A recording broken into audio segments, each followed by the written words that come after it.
I've been embarking on the journey of recreating the first army I ever made when I was just a teenager. My original Chaos Space Marine army. I'm going through unit by unit and effectively making new versions of them with all the great models and knowledge I have available to me today. And it's time we hit what was probably my favorite infantry unit back in the day. Plague Marines. You can see my dirty, filthy little Plague Marines hanging out here. And if you're a fan of the Death Guard and Plague Marines, you have eaten well over the last couple of years. The Death Guard of all of the Chaos sub-factions have received the most models, and honestly, their stuff is pretty awesome. But it's also downright disgusting. And one of the changes that happened over the evolution of my army collection is I went from just Chaos Undivided to Alpha Legion. Alpha Legion don't typically have God troops in them. So I gotta come up with a whole bunch of reasons why and some cool paint schemes for Death Guard in my Alpha Legion army today. So first of all, let's take a look back at some of my classic models and really appreciate them. So these ones were the ones I most enjoyed when I was a kid. There's so much detail on them. They had all these unique elements and they were disgusting, covered in filthy slime and sculpted in such a way that you could paint that in and it would look awesome. And this was like mid-90s to mid-thousands when these were made and when I painted them, which is like peak Nickelodeon Slime It era. And they really resonated with what a teenage boy would like at the time. But I think my favorite model of all of them was actually this guy with the gas mask and the knife, and he has like a ribcage pauldron. Really reminds me of like Helldivers now, or maybe Killzone, which was popular in that era as well in the late thousands. And overall, it just looks awesome. Now, for me to translate these models to modern day,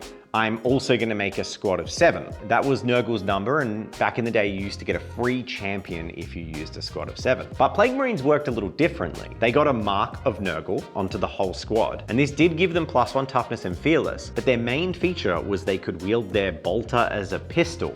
And they also couldn't wield heavy weapons. So Nurgle armies and Death Guard units were characterized by these resilient units walking up the board fearlessly, never running away, and also just like didn't matter if they got in combat. When they did more because they had 2 attacks each, which meant a lot back then. But they didn't use heavy weapons except on vehicles and heavy support units. So the infantry were really bolt gun wielding foot sluggers. Now things have changed because not only have we had amazing plastic kits, but we also have the new Kill Team starter set. Now this isn't brand new, it's been out for a little while, but it contains the entire Space Marine Heroes range of Death Guard models. These were individual sort of gacha boxes that were available that you could clip together, and they were honestly some of the most characterful and awesome individual poses you could get. So when I get to making my squad, I have so many cool modern units to choose from, but I also want to make the squad actually functional. So let's look at how I'm doing that. The units themselves are available in every Chaos Space Marine army. You can purchase a squad of Plague Marines, add them into your forces, and you just use the data sheet from the Death Guard Codex. And what's really interesting in their identity shift is they've gone from a faction that only took bolters and plasma guns and melter guns to a faction that has probably the most weapon options out of like any squad I can even think of. You can take multiple heavy weapons, special weapons, as well as multiple melee weapons. They're not mutually exclusive, so you can have this squad that really feels like a kill team. Like every single person is different. Now I am going to do some kit bashing here because I am not 100% sold on all of the choices and how they're going to work for my army.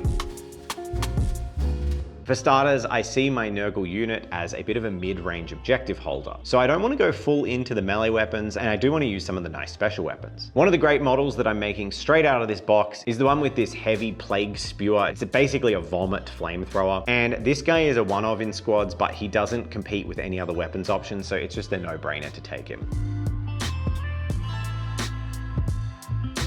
For one of the kit bashes, I'm going to focus on this icon bearer. I had an icon bearer when I was young, a Nurgle icon bearer. It was a separate clam pack that you could buy. And this icon is super reminiscent of that original one. So I want to build this guy as an homage to that. However, I don't really love that the Space Marines hero model doesn't actually have the same weapon options that I can see in the Codex. So I'm swapping out his plague knife for a bolter. This is just held passively at the side and works really well with the icon. And I took this off one of the clipped together Plague Marines from the Learn to Paint Plague Marine kit. They're easy to build ones.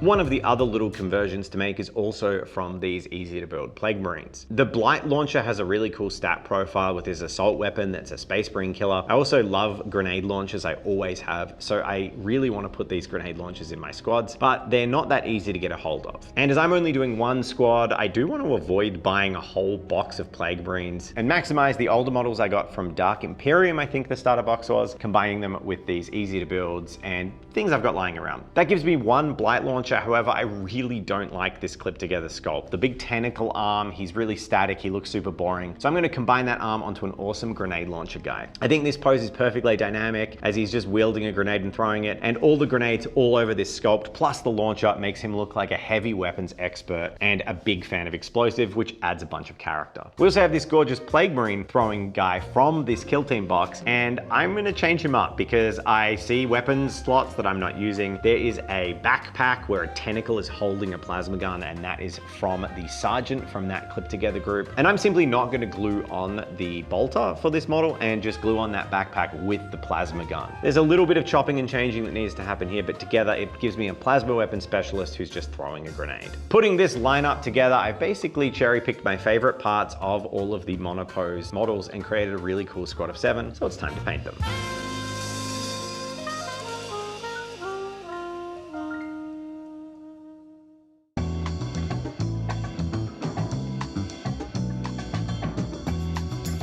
But first, I wanted to share something really cool with all of you. So Dan from the Lion's Tower has been a sculptor who's worked with us on previous projects. We're also going to be bringing Dan on to sculpt the Bingus Boys, 2 of our character models for the Kindred of the Abyss, and we're really excited to see them come to life. And right now, Dan has a campaign over on GameFound. It's called The Crystal Collapse, and it is an anime-themed miniatures board game. There's amazing sculpts that Dan has created of all these gorgeous anime-inspired characters, and if you're a fan of games like Final Fantasy Tactics or Fire Emblem, this game could be for you. And super excitingly, there's 3 ways to play. You can play PvE, yes, that means solo play, or co-op with a friend against the environment. It's so good because a lot of people don't enjoy fighting their friends or partners, but love games where they get to attack the game together. And Crystal Collapse allows you to do that. There are multiple tiers from Essentials all the way up to All-In or Acrylic Standee, so you can find the box that matches your price point and gives you exactly what you want. And there's also a bunch of add-ons such as Ifrit the Infernal Lord and STL Terrain, which can help make your gameplay look even better. If you're not sure if you'll like the game, you can actually get the first version of their rulebook as a free download on the GameFound page and check it out and see how it works. We'd love it if you could go over and send them some love. Their campaign only has a week to go, and it does have a little bit more to get there, but I think it's quite attainable. It's not a crazy high goal, and getting the word out and sharing it and letting people know that there is this cool anime-themed board game with great minis coming out could be the boost that's needed to get it over the line. Thanks everyone, let's get back to painting these models.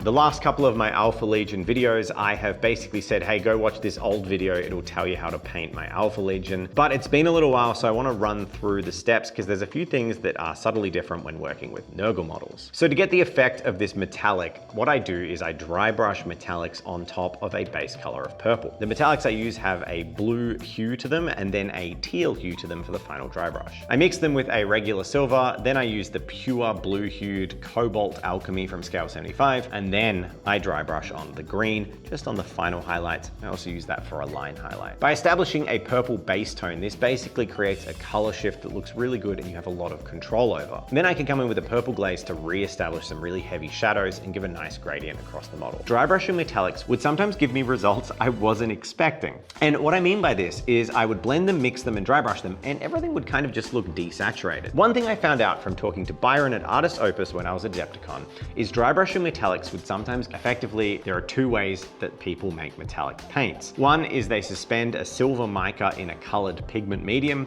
The other is they use colored mica in a pigment medium or a clear medium. So all the Scale 75 paints I've been using have the silver mica. That's the little flaky bits. So what it means is if you water them down or dry brush them, a lot of the pigment comes off the dry brush and you're just putting silver flecks on the model with a minor tint. I really want to try some other metallic paints for similar effects, ones that have colored mica, and I think you could probably get some really cool color shift results with this dry brushing method.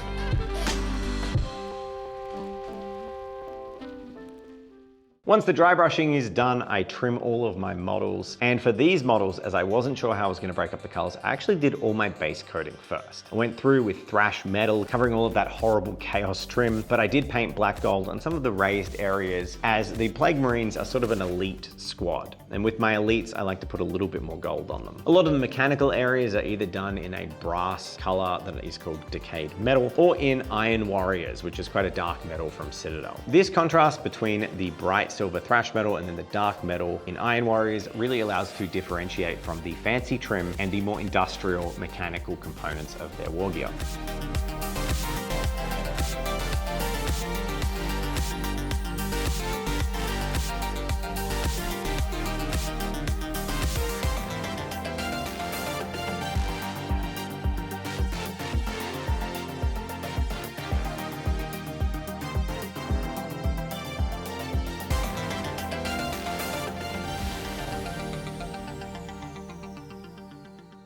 To further pull these two elements apart, I use shading and tones. So for all of the trim, I like to run a Agrax Earthshade into the furthest recesses and then Seraphim Sepia blending it out. Then I highlight with Stormhost Silver. By using this yellow wash, a dark brown wash, and also a bright silver, we basically pull the tone of the silver trim into the warm as the shades become brown rather than gray or black. Whereas for the mechanical areas, I shade them all in Nuln Oil. And I wish I had old Nuln Oil. The new Nuln Oil formula just ain't it. The gold I wash in green to completely transform its vibe, and then I highlight it with Peridot Alchemy, which is a really cool color from Scale 75 that works perfectly with this combo. Liberator Gold highlights the brass, and an Agrax Earthshade finishes that off.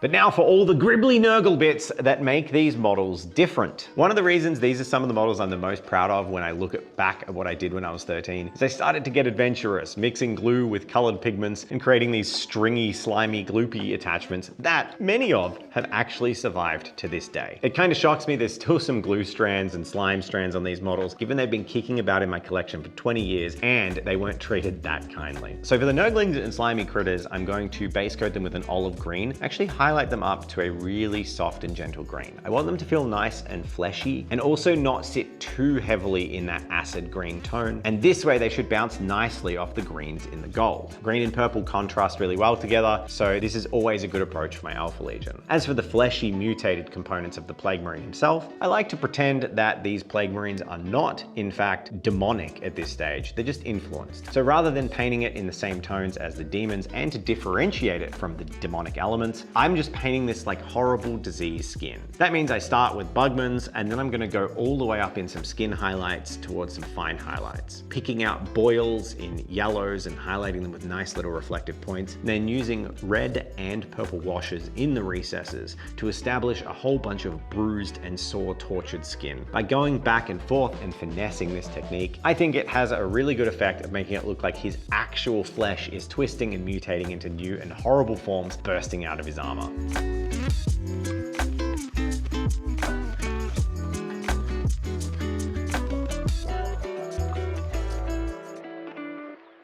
With those elements complete, I can go around and paint some of the final details. Teeth, lenses, straps, those small elements that just need little spot highlights to make this model look complete.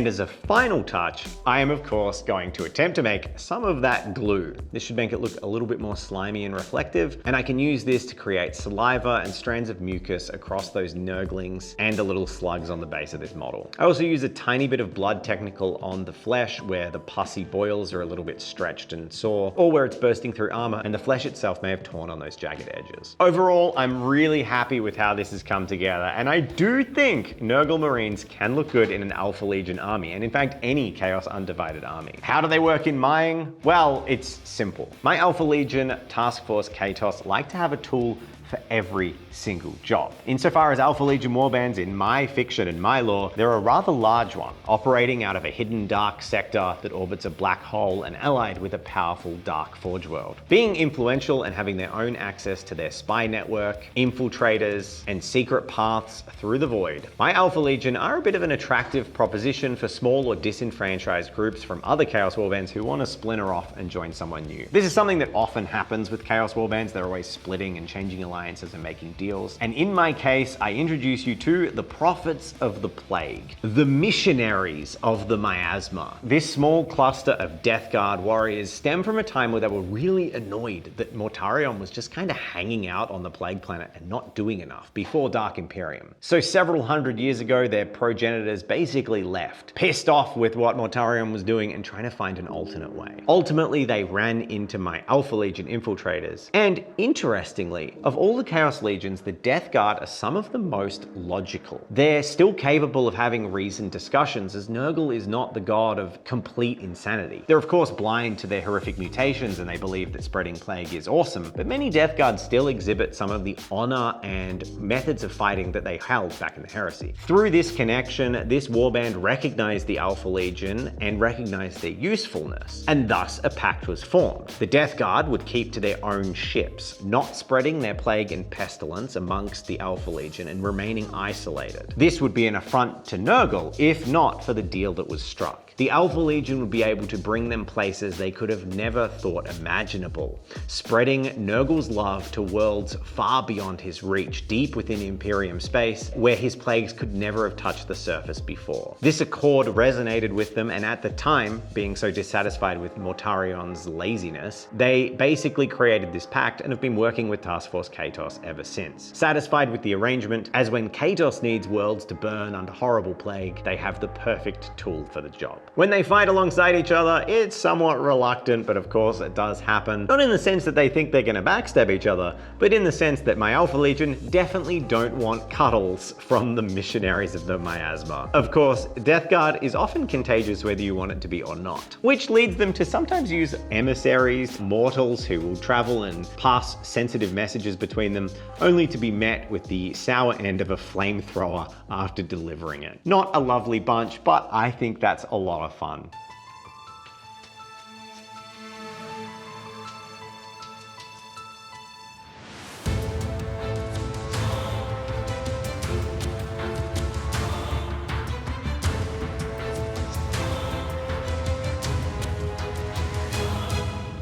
So have you ever wanted to know more about Tabletop Time? Have you ever wanted to see me talk about coffee, talk about our video performance, talk about things we don't usually talk about on the channel? Well, I do an exclusive behind the scenes update vlog, which is available only to our patrons. Not only that, we have a once a month mini review where you can submit your miniatures and we can check them out, get some advice, comments, or even just show us pictures of your dog and we'll comment on them too. We love hanging out with our patrons in our private Discord, and if you want to be part of that, the Patreon link is down in the description. So thank you to all the patrons scrolling past. It is you who keep us afloat and allow us to keep doing this, and we really appreciate all of your support. I'm really excited to be remaking my Chaos Warband, and as my paint scheme is so slow, it is proving to be a bigger job than I thought, but it's been super fun. I hope you're enjoying it as well.